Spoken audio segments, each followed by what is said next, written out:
Hello mate, so welcome back to the channel. We are back with part 2 of the Delve 2.0 series where we reimagine what Delve could look like in Path of Exile 2. So in part 1 we went through a new content loop starting in maps and how you experience getting your sulfite inside maps, adding in new items and how we explore the Delve map in a slightly different way, all the way to endgame where we added some expanded endgame options there. Today we are going to be looking at the mine encampment and the mining car in particular. So first off, in this video we're going to be looking at car upgrades, so that's things like light radius and modifications. Then we've got player upgrades, and they're the things you're very familiar with, like darkness resistance, flare and dynamite capacity.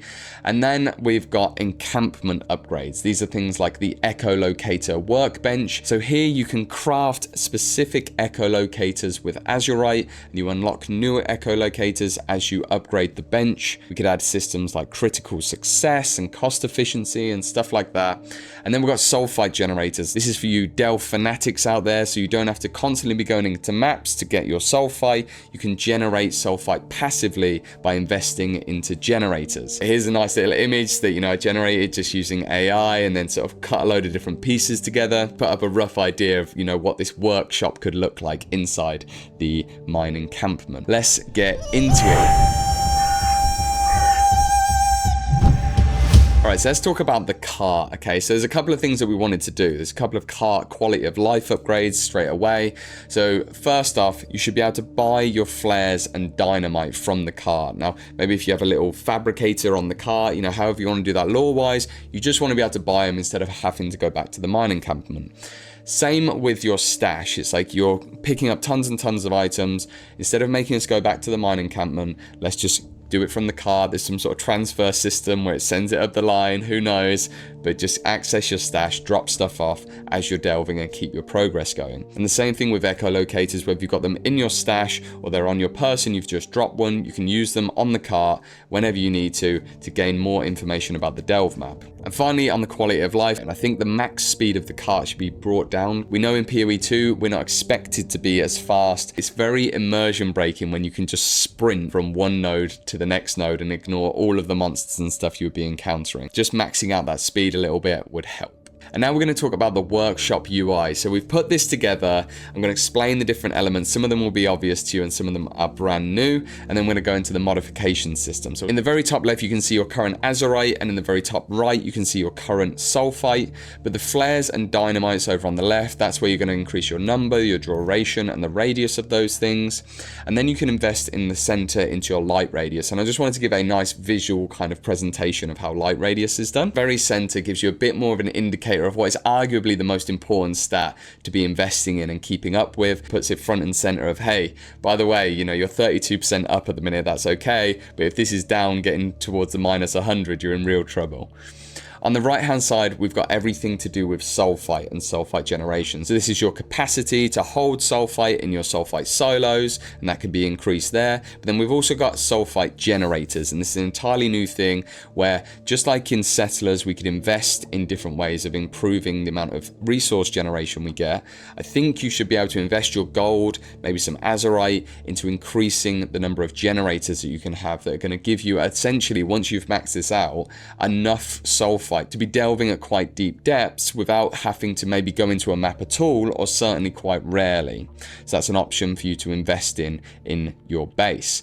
And then we've got the modifications section at the bottom here, and this is all about your cart. This is the cart workshop section. So you have offensive mods, defensive mods, and utility mods. Now, what are these? What do they do? Okay, so your cart now has 3 open slots. It has 1 slot for offensive, 1 for defensive, and 1 for utility. And in these slots, you can place different modifications which will have different functionalities within those themes. As you can see, we're hovering over the modification here, the climate regulator. It gives you maximum resistance and resistances that are based on your current biome. You can also see the current tier, so there's 3 tiers to each of these modifications, and the current upgrade price. I'm really happy with how this came together. It obviously could do with a lot more work. We've kind of added the outside of a very thematic sort of framing design, but this could be updated a ton and applied to the rest of the UI inside of that frame, of course, as well. But now let's look at all of the modifications weapons that we've got access to, okay? So offensive mods, these are things like Sulfite Turret, where your cart has a turret that channels all of the byproduct from the Sulfite engine and spews it out over enemies. Then you've got a Thaumaturgy socket, so you can actually add a skill gem into your cart and it will use whatever skill gem you've put on there. So that could be offensive, but that could potentially be defensive as well. And then upgrading the tiers gives you more and more support gem sockets for that. Hyper Vents, which is essentially a mini RF effect around the cart. You've got concussive mines, which stun enemies as the cart moves along, and potent fumes, which increase your damage when you're nearby the cart. Then we've got utility mods, and these are things like light tether. So a period after leaving the light range of the car, you're going to get a tether which keeps some of that light on you for a while, extending your range before you fall into darkness. Near field echolocator, this is a fun one. So when the car goes past a side route that has access to, you know, a breakable wall or a cache, something like that, the cart's going to ping. And at tier 1 it has a 25% chance to do that, and at tier 3 it's always going to ping and identify when you're going past those little side areas. Then you've got redundancy fuel. So this is whenever a blackout skill is used and the whole zone goes black, you know, from a boss or a champion mob, then this is going to reduce the duration of that blackout. You've got Material Recycler, which gives you new flares and dynamite every run, and Alloy Chassis, which allows you to increase the car and maximum movement speed of the car. Then you've got defensive mods. We saw one of these a minute ago, maximum resistances and resistances to whatever biome you're based in. That's just a really helpful one if your res isn't up to scratch.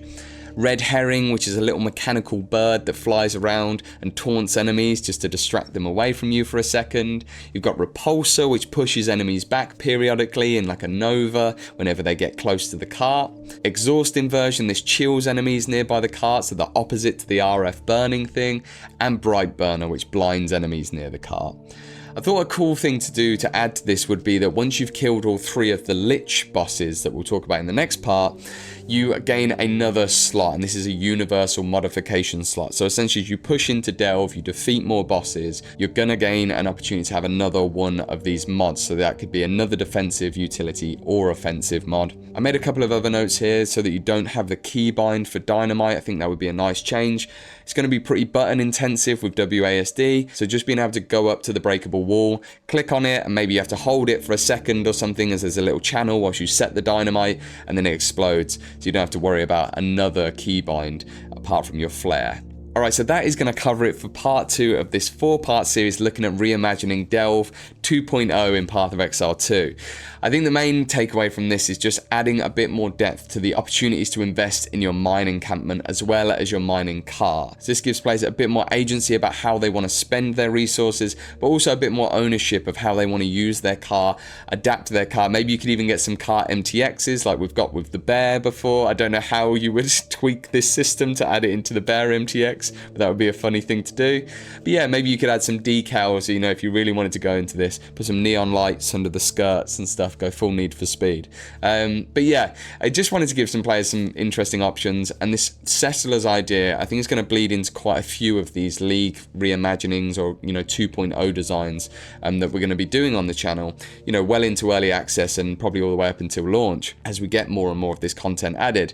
But I love the idea of being able to invest specifically into certain League mechanics as opposed to adding an entirely other thing on, and maybe I hope that's the way that we end up getting this as a sort of more permanent thing inside the game, or maybe, you know, Settlers was a test for this kind of system in PoE 2. But yeah, I just love the idea that, you know, you can spend your gold on increasing your generators and allowing you to spend more time in Delve with that sulfide generation as an example, or upgrading your workbench, and your workbench then allows you to craft better and better echolocators. We'll talk more about Resonators and what they've become in part 4, where we go into crafting and take a look at what we've done by combining essences and fossils, which to some people might sound crazy, but to me seemed very intuitive and quite an elegant way to sort of combine the 2 leagues. But first, in part 3, we're going to be taking a look at bosses, some new encounters that we've designed, some new rewards that you can get from those bosses, and a little bit about that quest line we mentioned that expands all the way through the bossing system and teaches you a bit more about the lore of Delve as you delve deeper and deeper. Alright friends, exiles, that is going to be it for this one. I hope to see you in part 3. Ta-da.